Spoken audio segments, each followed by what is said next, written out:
Matapos magkaroon ng kanilang final duos, ipinatawag ni Kuya ang housemates para sa isang task. Housemates, isang task ang nais kong ipagawa sa inyo na tatawagin kong The Art of Giving. Sa task na ito, duo kayong gagawa ng isang painting kung saan ninyo ipapahayag ang charity na nais ninyong tulungan at mga personal ninyong dahilan sa pagpili ng charity na ito. Isang artist ang inimbitahan ko dito para tingnan ang gagawin ninyong mga artwork. Wow! Ilang sandali pa, kanya-kanya ng pwesto ang magkakaduo para gawin ang kanilang artwork inspired by their chosen charities.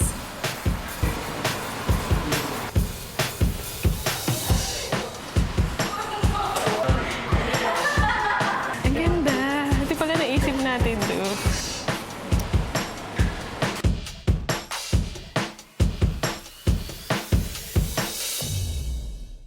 Sa panibagong araw sa bahay ni Kuya, habang abala ang housemates sa kanilang paintings, nakatanggap sila ng mensahe mula kay Kuya.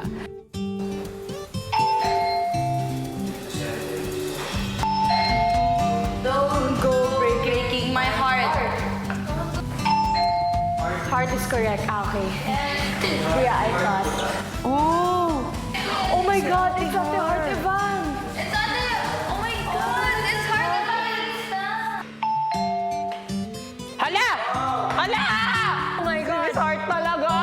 Oh my God! Makikita ko na si Mama Mary. Oh my gosh, you Miss Heart. Girl, let's redo that. Let's erase everything. Real. Nafe-feel ko na po talaga na Miss Heart Evangelista is on her way! ayun po, sobrang kinikilig po talaga ako. Wow! Maya-maya pa si River tila excited sa mga nakita sa plasma. Grabe, Heart. Punta dito. Paredy ka bigla. Crush ko yun dati. Gets. Kaya aga-aga, nakaporma na ang mga boys. Ready na! Paano kaya kung malaman yung nandito na siya? Maligayang pagdating sa bahay ko. Hi, Kuya. I'm so nervous to be here. Baka mahiya sila sa akin o baka maartehan sila sa akin. But I'm happy to be here. I am happy to have you here. Gusto kitang pasalamatan sa pagbisita sa bahay ko. It's an honor to be here. I'm a fan of you and I'm excited na makilala silang lahat. Kamusta ka?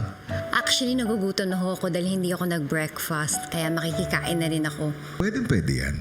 Para sa una mong task, gusto ko na ikaw mismo ang magsabi sa mga housemates ko na oras na para magluto. Ngayong linggo, nabuo na ang kanilang mga final duos. At dahil dito, pumili sila ng kanilang mga charities na gusto nilang matulungan. At isang task ang ibinigay ko. Pinagawa ko sila ng painting base sa pinili nilang charity. Para sa task ng house guest na si Heart, kailangan niya magkaroon ng heart-to-heart talk sa mga housemates tungkol sa kanilang mga paintings na sumisimbolo sa mga charitable institutions na napili ng duos at ang kwento sa likod ng pagpili nila sa mga ito. Sige po. You are the perfect guest para dito. Salamat. Thank you po. Good luck, Heart. Thank you. Paglabas ni Heart mula sa confession room,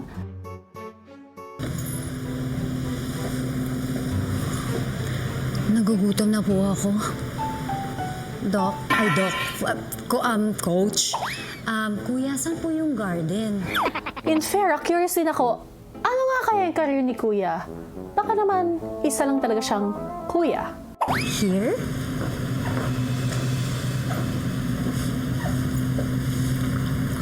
Pagdating ni Heart sa garden,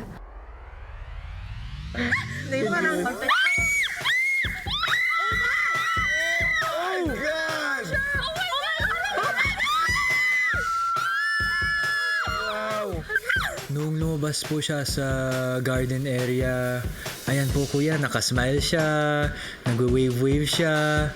Tapos, para siyang prinsesa na pumasok dito sa bahay, kuya.